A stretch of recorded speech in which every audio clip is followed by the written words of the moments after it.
अगर आप भी चाहते हैं कि आरसीएम म्यूजिक के वीडियो सबसे पहले आप तक पहुंचे, तो लाल बटन को दबा के चैनल को सब्सक्राइब जरूर करें और साथ में बेल आइकन को दबाना ना भूलें।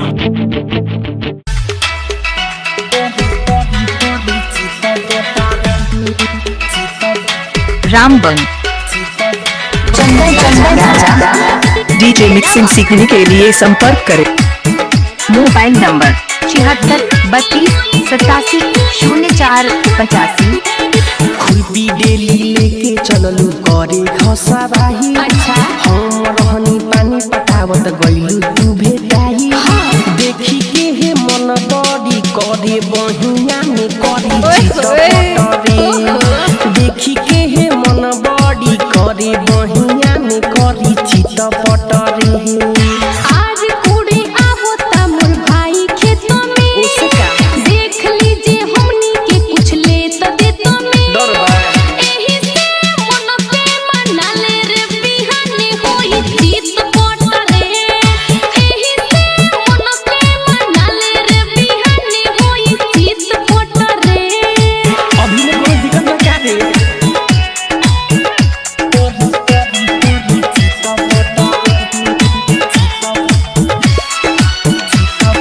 तुहार नाम का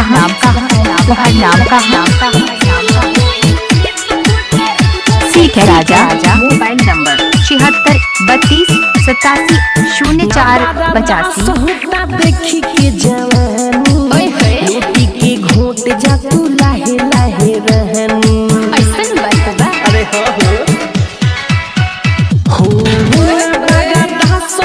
देखी के जवानी लोटी के घोट जा तू लाहे लाहे रहनी। मान जा तू बात राजा आज भोर खेपो। बनल बाकी जोत जोनी माटी में तू लेपो। एही से मन पे मनाले रे बिहाने होई चित पटरे। देखी के हे मन बड़ी करे बहिया में करी चितपटरे।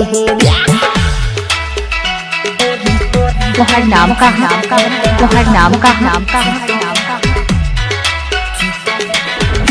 चंदन डीजे मिक्सिंग सीखने के लिए संपर्क करें। हमारा मोबाइल नंबर 76 72 87 04 85।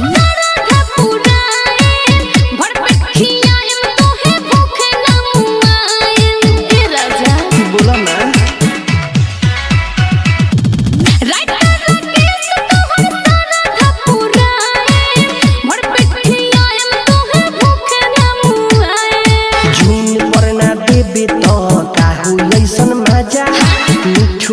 सहल के खिया दिलब के खाजा।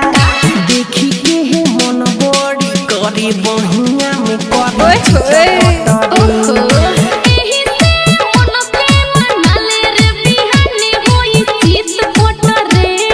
खुरपी डेली लेके चललू करे घसा बाही।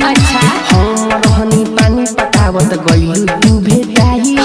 देखी के हे मन बड़ी करे बहिया में करी चितपटरे। देखी के हे मन बड़ी करे बहिया में करी चितपटरे। आज कुड़ी आवता मोर भाई खेत में। देख लीजिए हमनी के कुछ ले त देत में। एही से मन पे मनाले रे बिहाने होई सीख है राजा। रामबन